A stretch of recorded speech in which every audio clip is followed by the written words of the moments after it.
1971 থেকেই যে 2024 শেষ হয়ে যাচ্ছে, প্রায় 1.5 মাসও বাকি নেই বলতে গেলে। এই যে দীর্ঘ একটা সময় অর্ধ শতাব্দীরও বেশি, এর মধ্যে দেশে কত ধরনের পরিবর্তন হলো। এক সংবিধানও পরিবর্তন হতে হতে 17 বার পরিবর্তন হয়ে গেল। লেকিন বড় দুঃখের কথা, কত এলো আর কত গেল, বেশ্যার দালালিকেও ছাড়তে পারলো না। বলবেন হুজুর বেশ্যার দালালি আবার কারে করতে দেখলেন, কই করতে দেখলেন? এই যে বাংলাদেশ জুড়ে পতিতালয় দিয়ে ভরা, একটা দুটো না, ডজন ডজন পতিতালয় আছে, লাইসেন্স নিয়ে আছে, যেইগুলা লাইসেন্স ছাড়া চলে হোটেলে হোটেলে, পুলিশ গিয়ে ধরে আসে, ওটার আলাপ করছেন, ওটা বাদই রাখেন। যেগুলো লাইসেন্স দিয়ে রাখা হয়েছে, যার ভেতরে জিনা চলে, ধর্ষণ চলে, আর মদ আর জুয়ার আখড়ায় পরিণত হয়ে আছে। এক একটা পতিতালয় মানে শুধু জিনার কারবার না, বরং মদ আর জুয়ার আড্ডাখানা। এগুলোকে যে লাইসেন্স দিয়ে রাখা হয়েছে, শুধু লাইসেন্স না, প্রটোকলও দেওয়া হয়েছে।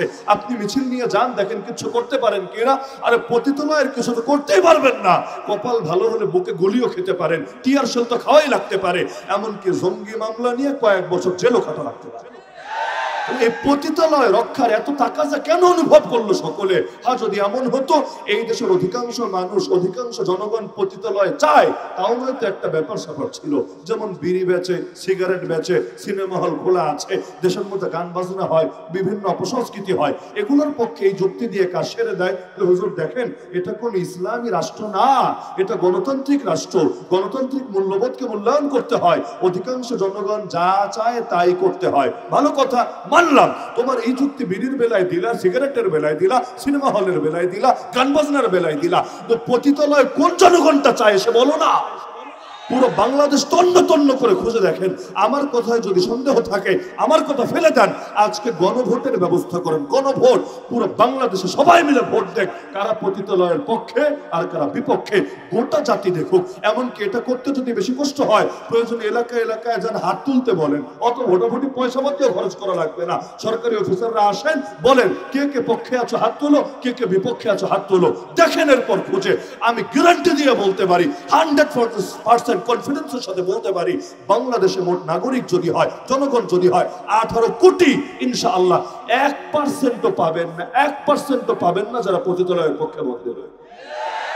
আর গুটি কয়েক পাবেন, কারণ কিছু কিছু হাউন আঙ্কেল সব জায়গায় থাকে। এই টাইপের কিছু ফাজিলরা ওরা চাইতে পারে, কারণ পতিতালয়ে থাকলে হয়তো সুবিধা, না হলে লিঙ্ক ভাইরালের আশঙ্কা আছে। বাইরে করলে কখন না কি হয়ে যায় না হয়ে যায়, ব্যাপার স্যাপার আছে। পতিতালয়ে তো পর্যাপ্ত সেফটির ব্যবস্থা আছে, ওখানে আর এইচডি ভিডিও ভাইরাল করবে কে? বিগত আমলগুলোতে কতজন যে হানি ট্রাপে পড়েছে, মধু দিয়ে ফাঁদে ফেলেছে। মধুটা কি? গিয়েছে হয়তো বিদেশে এবং বিভিন্ন প্রয়োজনে হোটেলে থাকতে হয়েছে, এখন রাতের বেলা মনোরঞ্জনের জন্য তারাই ব্যবস্থা রেখেছে। তো রাতের বেলা মনোরঞ্জন তো হয়েছে, সকালে তাকে জানানো হয়েছে রাতের বেলা যা করেছো না, এইচডি ভিডিও মজুদ আছে, গোপন ক্যামেরা দিয়ে ধারণ করে রাখা হয়েছে। এখন কি আমাদের পক্ষে দালালি করবা নাকি ভিডিও পাবলিশ করে দিব? ক্লিয়ার বলো। বহুত বড় বড় ব্যক্তিত্ব, কেউ আর্মি অফিসার, কেউ গোয়েন্দা বিভাগের বড় নেতা, কেউ এমপি, কেউ সচিব, এই টাইপের বহুত বড় বড় মানুষ ব্ল্যাকমেইলের শিকার হয়ে দালালি করেছে। চিন্তা করে দেশ গেলে যাক, জনগণ গেলে যাক, সব গেলে যাক, আর ইজ্জতটা খালি টিকে থাক। যদিও জানে না এভাবে ইজ্জত বাঁচানো যায় না। যারা জাতির সঙ্গে প্রতারণা করে, রব্বুল আলামিন দুনিয়াতেও তাদেরকে ইজ্জত নিয়ে মরতে দেয় না। জুলুম আর বেয়াদবি এমন জিনিস, এগুলোর পাকড়াও আখিরাতে না, শুধু দুনিয়াতে আসে। তাহলে পতিতালয়ের পক্ষে জনগণ যদি নাই থাকে, পয়েন্ট বুঝেন, জনগণ যদি নাই থাকে, তাহলে পতিতালয় গুলোকে এত কষ্ট করে পেলে পুষে বড় করার কি প্রয়োজনটা পড়েছে? তার মানে ডাল মে কুছ কালা হ্যায়। কারণ এটা গণতান্ত্রিক মূল্যবোধের দাবি না। গণতান্ত্রিক মূল্যবোধ মানে তো অধিকাংশ জনগণের চাওয়া। অধিকাংশ জনগণ চায় এগুলো বন্ধ করা হোক। এমনকি যদি গুলি খাওয়ার ভয় না থাকতো, আমি তো মনে করি মানুষ গিয়ে পতিতালয়ের প্রতিটা ঈদ পর্যন্ত খুলে নিয়ে চলে আসতো।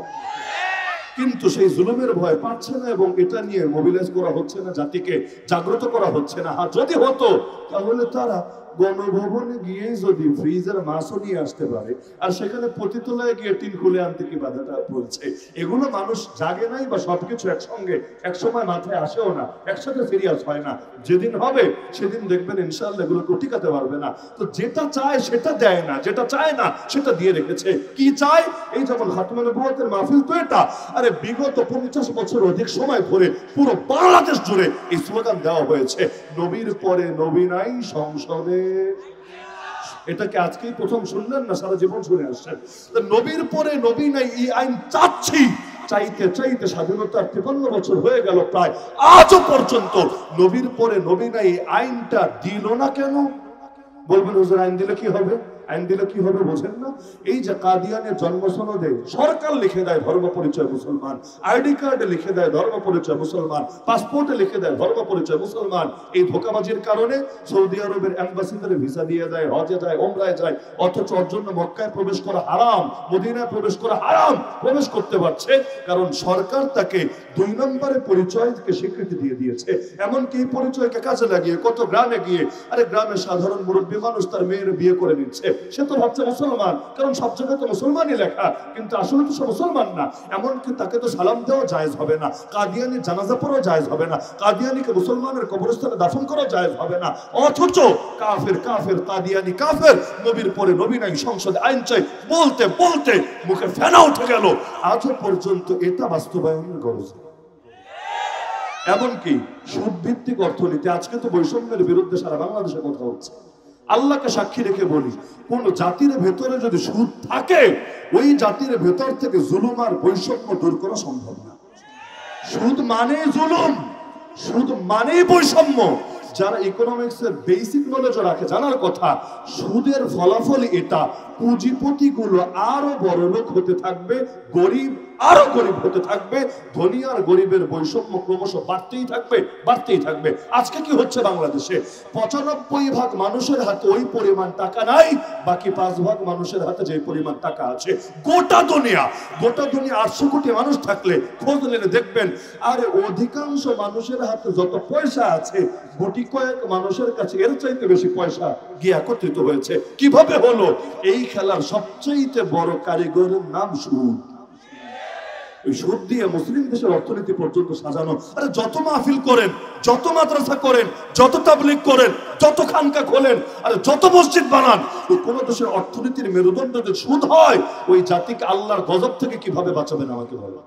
সূরা বাকারায় আল্লাহ বলেছেন, আল্লাহর ঘোষণা, যেহেতু কোরআনের আয়াত সহিহ না যায়েফ, এই প্রশ্ন করার কোনো সুযোগ থাকবে না। ফাইল্লাম তাফআলু, আরে বান্দা যদি সুদ ছাড়তে না পারিস, ফাআযানু বিহারবিন মিনাল্লাহি ওয়া রাসূলিহি, আল্লাহ এবং তার রাসূলের পক্ষ থেকে যুদ্ধের ঘোষণা শুনে নে। বাংলাদেশে কোন বাপের বেটা পারলে দাঁড়িয়ে বলো, হ্যাঁ আমি রাজি আছি আল্লাহ এবং তার রাসূলের বিরুদ্ধে যুদ্ধ করতে, এবং ওই যুদ্ধে পারবো আমি বিজয় ছিনিয়ে আনতে, এই বুকের পাঠা কারো আছে? যদি না থাকে, সুদ ছাড়তে বাধাটা কোথায়? সুদ ছাড়া তো কল্পনাই করা যায় না। পুরো দেশের অর্থনীতির মেরুদণ্ড বানিয়ে রাখা হয়েছে সুদ। ব্যক্তিগত সুদ খেলে 70টা পাপের সর্বনিম্ন পাপ হলো নিজের আত্মার উপরে। তো এখন এই যে দীর্ঘকাল পর্যন্ত যে পয়সা পাতির লেনদেন, আমার তো মনে হয় ওয়াজ শোনাতে শোনাতে ওদের কানের পর্দা ফাটায় দিল লাভ নাই, এই কাঁচা টাকার লোভরা ছাড়তে পারবে। তাহলে কখন যে কি নীতি শেখায়? একদিকে বলবে সকল ক্ষমতার মালিক জনগণ, মানে জনগণ তোমরা খুশি থাকো, তোমরা সন্তুষ্টিতে থাকো যে তোমরাই তো এই দেশের মূল। আবার আরেকদিকে কথা বলবে পুরো উল্টা। দুইটা পয়েন্ট আমি শুধু ধরাই আপনাদেরকে, আমার বুঝে আসে না, কারো বুঝে আসলে বললেন। যেমন আমাদের সংবিধানের উপরেও লেখা আছে না, বা সব জায়গায় গণপ্রজাতন্ত্রী বাংলাদেশ লেখে না, গণপ্রজাতন্ত্রী।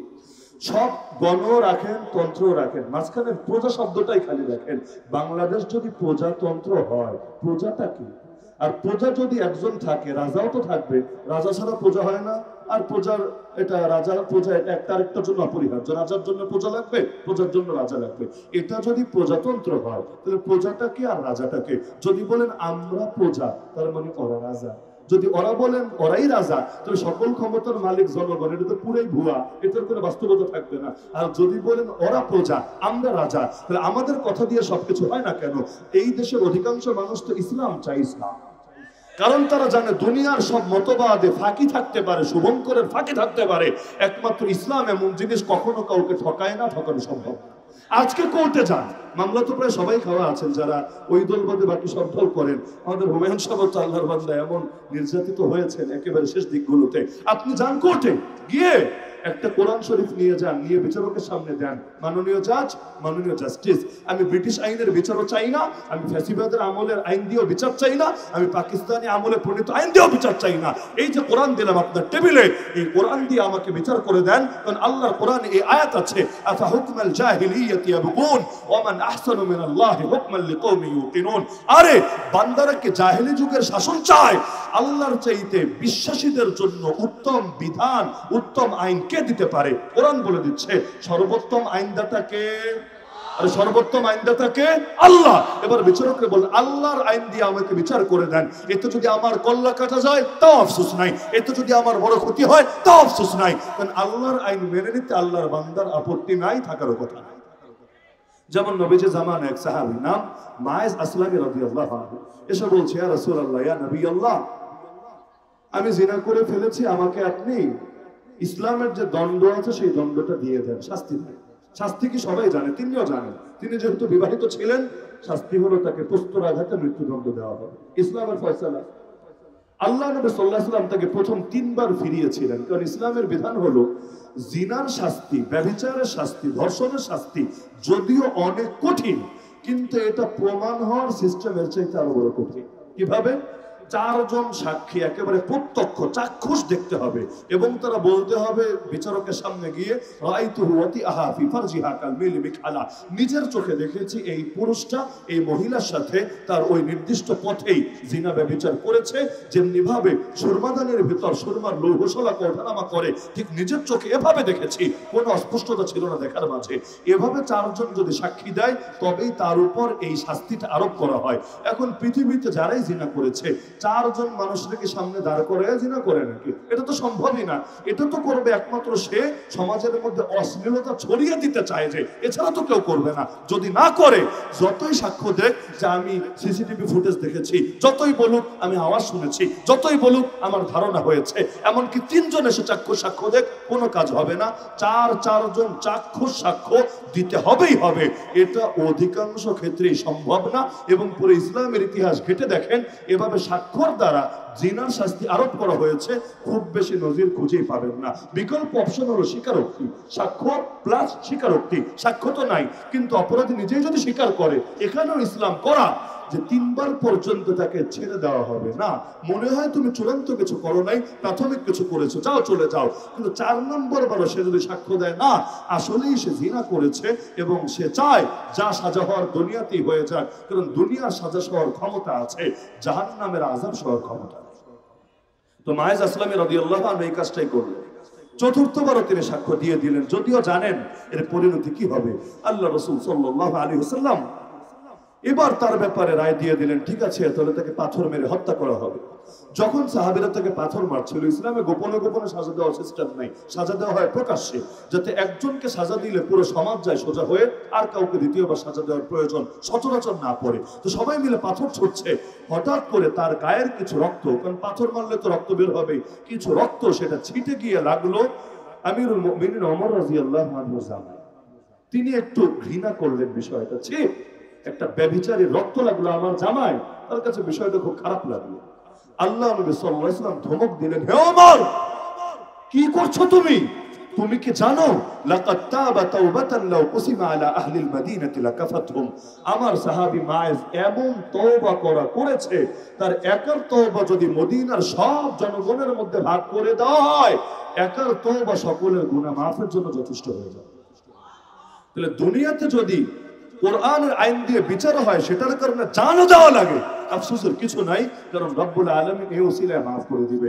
এজন্য ফেরাউন যখন জাদুঘরদেরকে হুমকি দিচ্ছে, তোদেরকে মেরে ফেলবো, হাত কেটে দেবো, পা কেটে দেবো, এই করবো সেই করবো।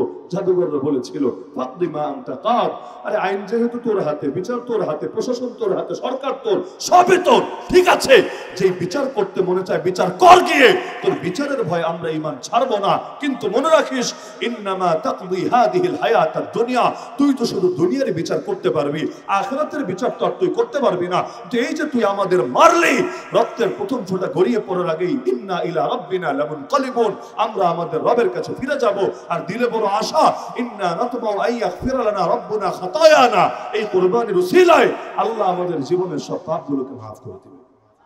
তাহলে কোরআন দিয়ে বিচার হলে বিপক্ষে গেলে বা কি সমস্যা? আল্লাহ যদি এই বিচার দিয়ে থাকেন তাহলে যে কোনো মুসলমান মাথা পেতে নিতে রাজি আছে। এখন বিচারকরে গিয়ে দেন, মাননীয় জাজ, মাননীয় জাস্টিস, আমাকে বিচার করে দেন কোরআন দিয়ে। বাংলাদেশে এমন একটা আদালতের নাম বলেন তো যেখানে এই কথা বললে কোরআন দিয়ে বিচার পাওয়া যাবে? জানা আছে? ইসলামী নামে তো টুকটাক ব্যাংকিং আছে, যদিও কতটুকু নামে কতটুকু কামে সে আলাপ বাদই দিলাম, তাও নামে হলে আছে। কিন্তু ইসলামী কোর্ট, শরিয়া কোর্ট, এই নামে কোনো কিছু বাংলাদেশে আজও পর্যন্ত গড়ে ওঠে নাই। এটা নিয়ে আমাদের কোনো ফিকিরও নাই, এমনকি আমরা আন্দোলনও করি না এটা নিয়ে। অথচ এটা নিয়ে আন্দোলন করলে এটা আমাদের মৌলিক অধিকারের অংশ ছিল। এই আন্দোলন করলে কেউ গুলিও মারবে না, কেউ জেলেও ঢুকাবে না। শুধু এটা বলা হতো যে দুটো অপশন রাখেন, যে সেকুলার আইনে বিচার চায় সে সেকুলার কোর্টে যাবে, যে শরিয়া আইনে বিচার চায় সে শরিয়া কোর্টে যাবে। উভয়টা পার্লামেন্ট কর্তৃক স্বীকৃত থাকবে, বাস হয়ে গেল। দুনিয়াতে ব্যাংকিং যেমন যার মনে চায় স্বাভাবিক ব্যাংকে যায়, যার মনে চায় ইসলামী নামে যে ব্যাংকগুলো আছে সেটাই যায়, বেশ কেচ্ছা খতম। এভাবে করতো, কিন্তু করবে না। আলাদা কোর্টও করবে না, শরিয়া বেঞ্চও রাখবে না। যে একটা দুইটা বেঞ্চ রাখি যেখানে অন্তত শরিয়ার আলোকে আপিলের সুযোগ থাকবে, না তাও রাখবে না। কারণ এগুলো রাখলে মনে হয় ভণ্ডামি বেশি করতে পারবে। এই যে শরিয়া নিয়ে সমস্যাটা কোথায়? এমনকি এখন এই সাংবাদিকগুলো নিয়মিত বিভিন্ন টকশোতে, বিভিন্ন কথাবার্তায় দেখবেন নেতাদেরকে খালি প্রশ্ন করে, আচ্ছা আপনারা যদি ক্ষমতায় আসেন আপনারা কি হাত কেটে দেবেন? আপনারা যদি ক্ষমতায় আসেন আপনারা কি পাথর মেরে হত্যা করে ফেলবেন? আমি এটাই ভেবে পাই না। ওদের তো কপাল ভালো যে আমাদের মতো দুষ্ট মানুষদেরকে জিজ্ঞাসা করে না, হলে আমি তো উল্টা প্রশ্ন ছুড়ে দিতাম, আচ্ছা হাত কাটা হবে কি হবে না পরের আলাপ, তুমি ভয় পাচ্ছ কোন দুঃখে আগে বলো তো? ইসলামের হাত কাটা নিয়ে ভয় পাবে সে বিগত দিনগুলোতে চুরি করেছে। তাও ইসলামের চুরি এত সোজা না যে একটা ললিপপ চুরি করেছে, একটা পটেটো চিপস চুরি করেছে আর ভোরে বেচারার হাত কেটে দিবে, এত সোজা না। মোহরের সর্বনিম্ন পরিমাণ যেটা, আর চুরির ক্ষেত্রেও হাত কাটার জন্য সর্বনিম্ন মাপ হলো সেটা, আরবিতে 10 দিরহাম। 10 দিরহাম পরিমাণ যদি চুরি করে সেই ক্ষেত্রে হাত কাটা হবে, অন্য ক্ষেত্রে কাটা হবে না। তো ভাই চুরি যদি না করো, তোমার চেহারা মুখে আতঙ্ক প্রকাশ পাওয়া তো উচিত না। একইভাবে পাথর মেরে হত্যা করা হয় কাকে?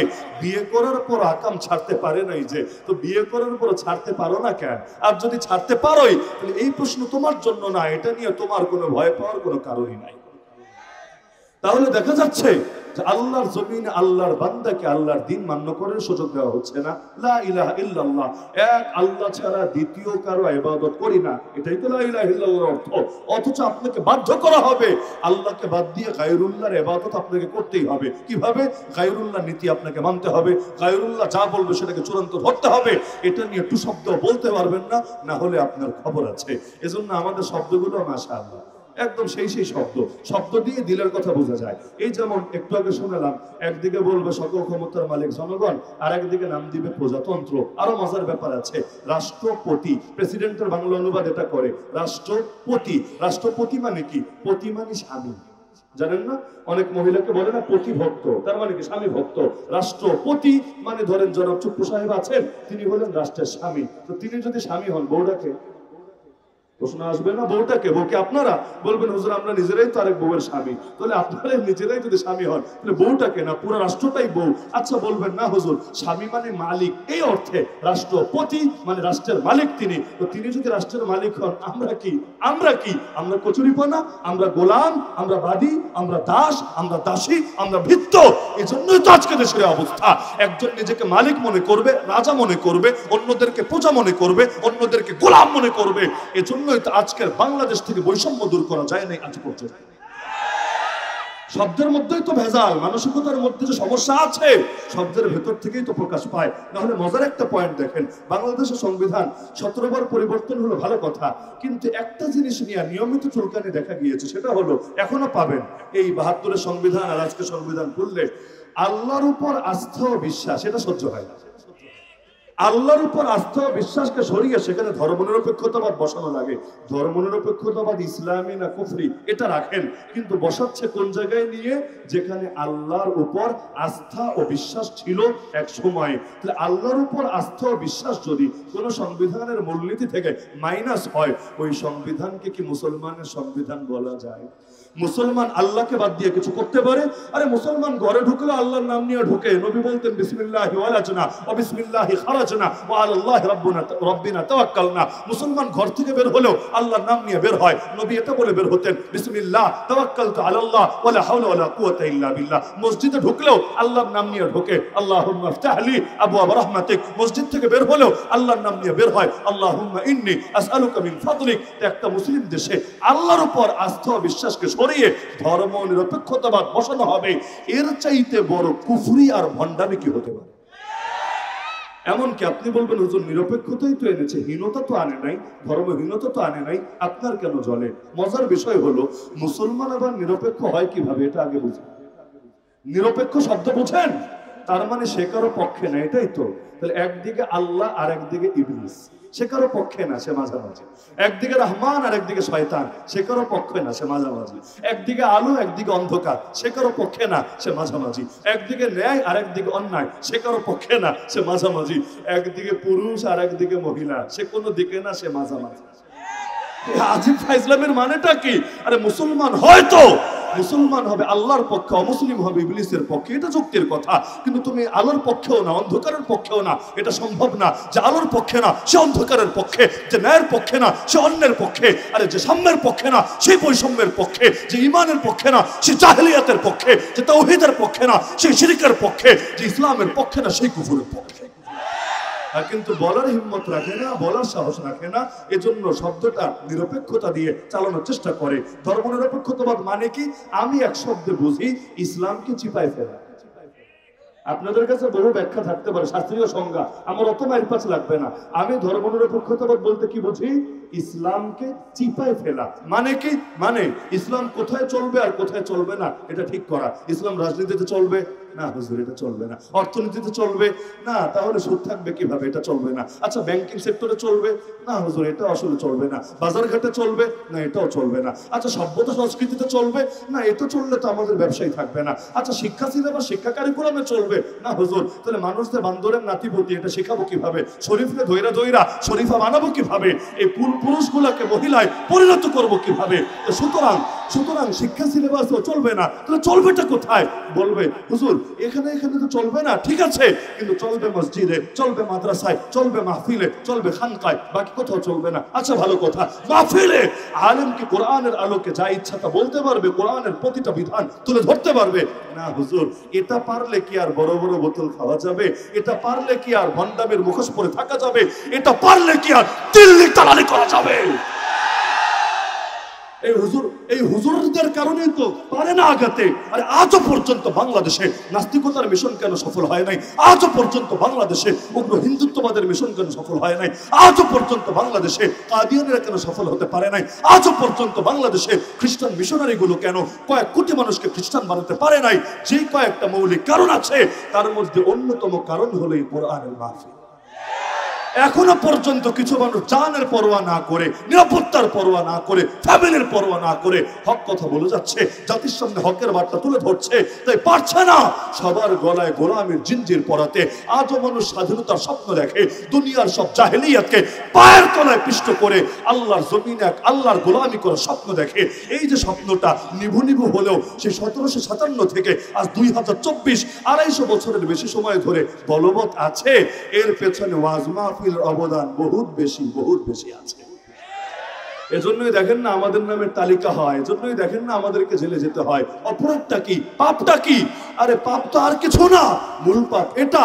আমাদের কারণে বেচারারা দুনিয়ার বহু ধান্দা করতে পারে।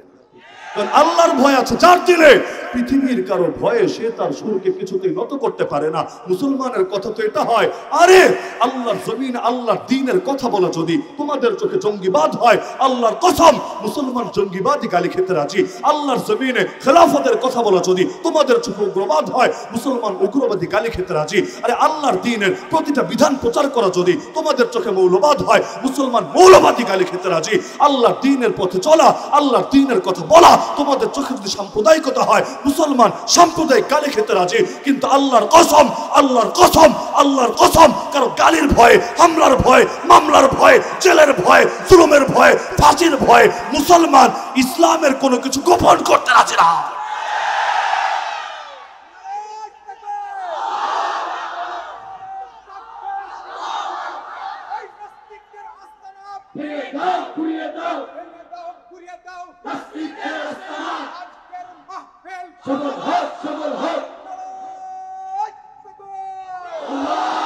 আল্লাহর নবী রহমতের নবী ছিলেন বলেই যখন নবীকে তয়েফে রক্তাক্ত করা হলো, আল্লাহ নবীকে মক্কা থেকে বের হতে বাধ্য করা হলো, কিন্তু নবী রহমত ছিলেন বলেই তাদের জন্য দোয়া করেছিলেন। ওরা গজবে আক্রান্ত হয় নাই, যেমন পূর্বের জাতিগুলো গজবে আক্রান্ত হয়েছিল। ফলাফল এই লোকগুলোরই হেদায়েতের দুয়ার খুলে গিয়েছিল।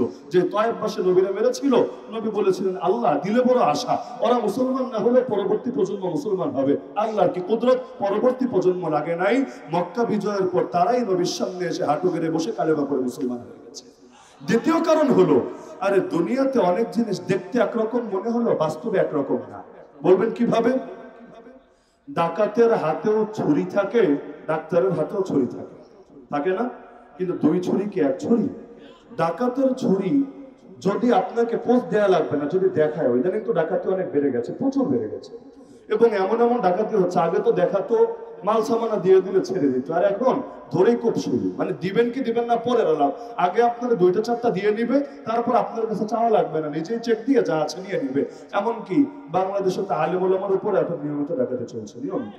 যদিও এটা টার্গেট করে কিনা নাকি অন্যভাবে আল্লাহ ভালো জানে। আর কত সরকারি তো আসে যায়, আলেম ওলামার নিরাপত্তা নিয়ে কে ফিকির করে, কে ফিকির করে?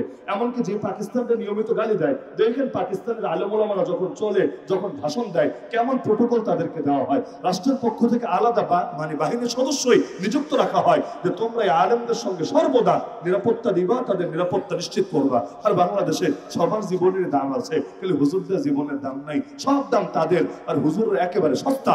এই যে ডাকাতি গুলো যে হয় রাস্তাঘাটে, ডাকাতি ইদানিং বাড়ার একটা কারণ আমার কাছে মনে হয়, এমনি তো একটা শুনেছি যে অভাবে স্বভাব নষ্ট হয়, দুর্ভিক্ষ দেখা দিলে চুরি ডাকাতি বেড়ে যায়। তবে এখন তো দুর্ভিক্ষ দেখা দেয় নাই।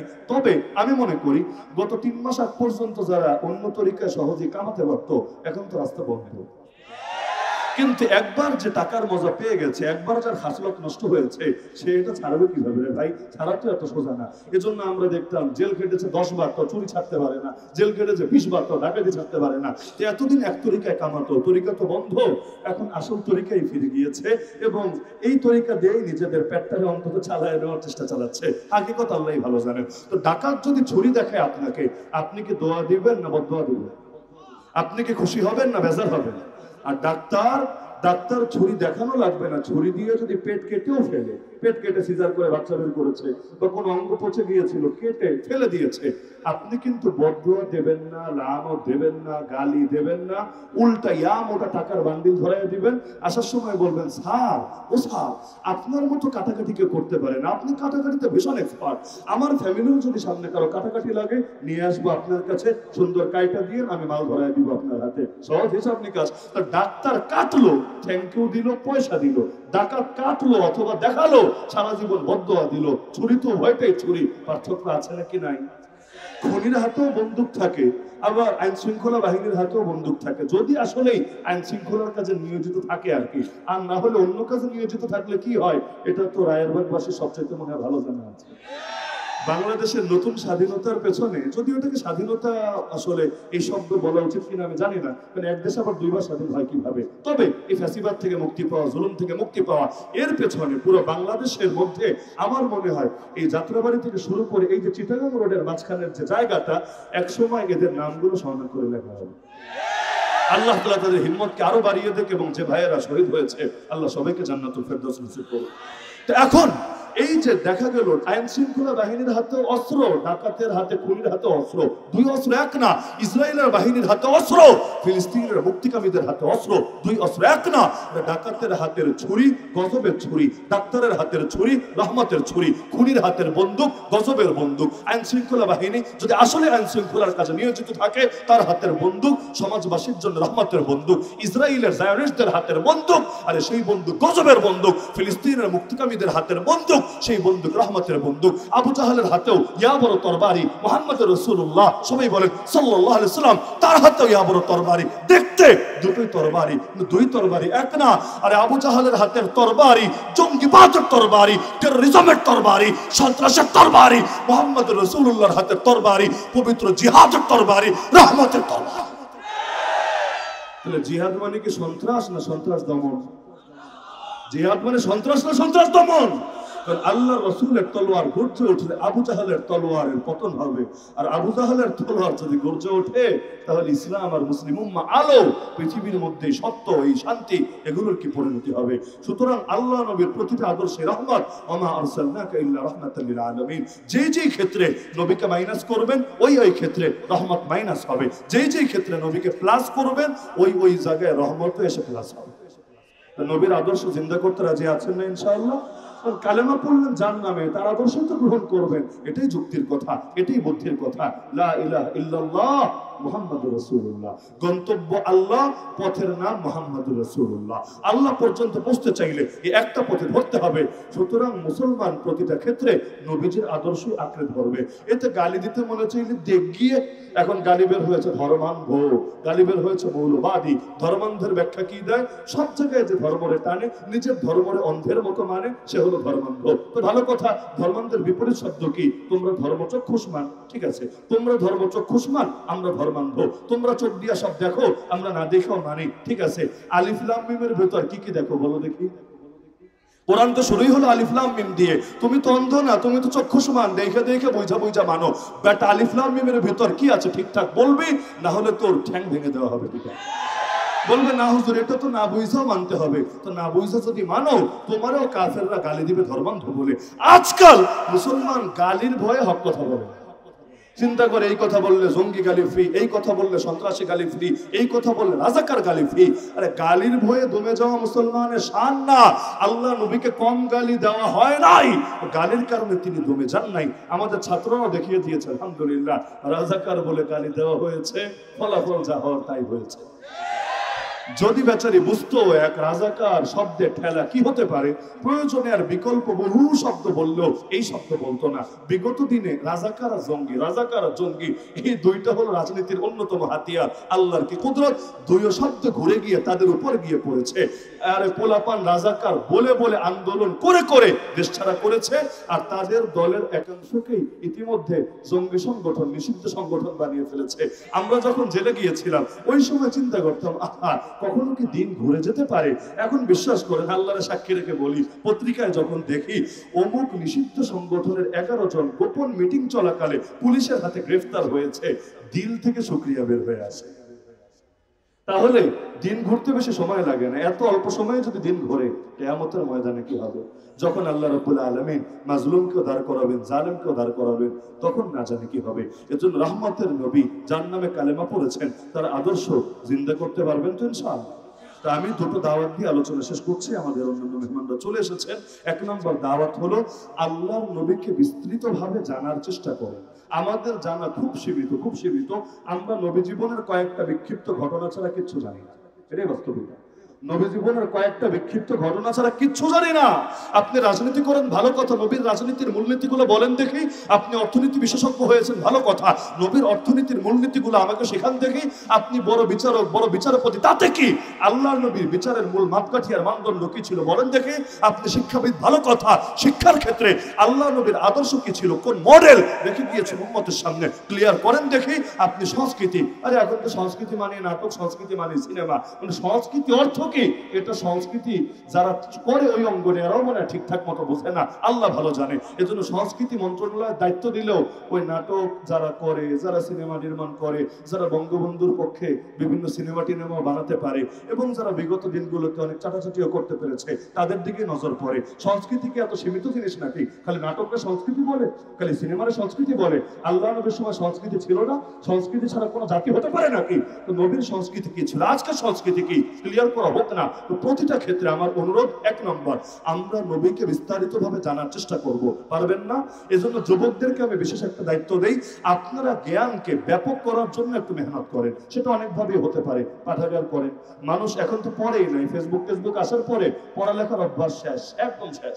এখন নিউজফিড ঘাটবে, বই পড়ার অভ্যাস নাই।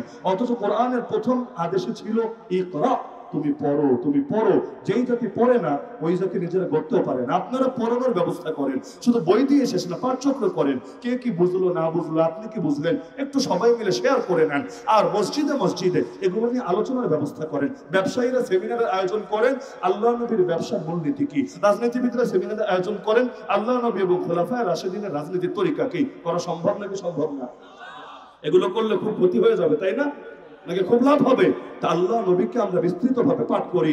আরে এক নেতারে নিয়ে যেই পরিমাণ জীবনী লেখা হয়েছে, ওর অর্ধেক যদি আল্লাহ নবীকে নিয়ে চর্চা করা হতো, আজকের বাংলাদেশ সোনার মদিনার মতো একখণ্ড মদিনায় পরিণত হয়েছে। পয়সা তো বহুত ব্যয় হয়েছে, জায়গায় কমই ব্যয় হয়েছে আর অজায়গায় বেশি ব্যয় হয়েছে।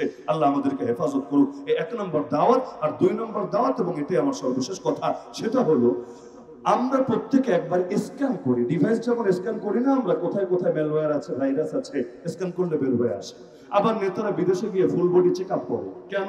ওদের, আমি তো আগেই বলেছেন, ওদের জীবন অনেক দাবি। শরীরের কোনো কোনাকাঞ্চি চিপায় চাপায় কোনো রোগ টোগ হয়ে গেল কিনা, এই রোগের কারণে বেচারার হায়ার টায়াত আবার কমে যায় কিনা। তা আমরা মরলে মরবো, সমস্যা নেই, ওরা বাইচে থাকুক। এজন্য ফুল বডি চেক আপের ব্যবস্থা করে।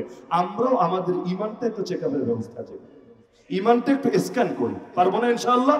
যাদের জ্ঞান আছে, আল্লাহ পর্যাপ্ত জ্ঞান দিয়েছেন, ফরজে আইন পরিমাণ ইলম হাসিল করেছেন, আপনার জ্ঞান দিয়ে একটু চেক করেন না ইমান কি আছে না গেছে। কারণ ইমান আনলেই শেষ না, ইমান নিয়ে মরাও লাগবে, একবার এনেই শেষ না। রমজানে সাহারি খেলেই রোজা হয় না, ইফতার পর্যন্ত রোজা ধরে রাখা লাগে। মাঝখানে দুপুরবেলা যদি কাম ঘটায় দেন, নতুন বিয়ে শাদী করেছেন, অফিস থেকে ফিরে এসে মাথা ঠিক নাই, কাম যা ঘটনা ঘটিয়ে দিয়েছেন। এরপর আবার ইফতার খেয়ে তৃপ্তি ঢেকুর তুললেন, যাক আমার রোজা আদায় হয়েছে। রোজা কি হয়েছে না বরবাদ হয়েছে? এমন বরবাদ হওয়া হয়েছে 2 মাস কাফারাও লাগবে। তা না বেটা একদিনে সামলাতে পারিস না, এবার 2 মাস ঠেলা সামলা। এমনকি নামাজ আল্লাহু আকবার বললেই নামাজ হয় না, বরং তো সালাম পর্যন্ত ধরে রাখা লাগে।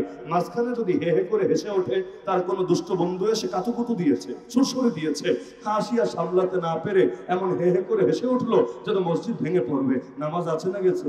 শেষ নামাজ। তো এখন সে যদি সালাম ফিরে তৃপ্তি ঢেকুর তুলে কাজ হবে না। কালেমা পড়েছে আলহামদুলিল্লাহ, আল্লাহ ইমানের তৌফিক দিয়েছে, কিন্তু ইমান নিয়ে মরা লাগবে না, তার আগে হারালেও চলবে? মরতে হবে, মরতে হবে। এমন কথা বলা যাবে না যেই কথা বললে ইমান শেষ, এমন কাজ করা যাবে না যেই কাজ করলে ইমান শেষ, এমন বিশ্বাস রাখা যাবে না যে বিশ্বাস রাখলে ইমান শেষ।